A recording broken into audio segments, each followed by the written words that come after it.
फिर मेरी बेटी को टारगेट किया गया, फिर उसके फोटो लगाकर उसके नाम रख के गाना गाया गया। लेंगे लेंगे कृति को लेंगे लेंगे, ये गाना गाने वाले मिथुन कुशवाहा के ऊपर खेसारी लाल FIR दर्ज करने के बाद खेसारी लाल के बयान।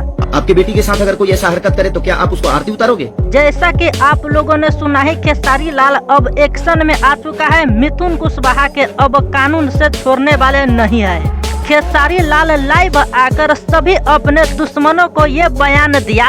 सिर्फ खेसारी को टारगेट करना आता है? खेसारी जैसा बन के दिखाओ यार। सिर्फ खेसारी को टारगेट करना आता है। अगर तुझ में दम है तो सामने से सिंगरी क्षेत्र में हरा के दिखाओ, लेकिन मेरे ऊपर टारगेट करके, मेरे फैमिली के ऊपर टारगेट करके गाना गाना, अगर तुझ में दम है तो सामने से आके लड़। पीछे से किसी से हमला करवा रहे हैं, क्या तुझ में दम नहीं है? खेसारी लाल लाइव आकर अपने दुश्मनों को खुलेआम चेतावनी दे दिया। फिर मेरी बेटी को टारगेट किया गया।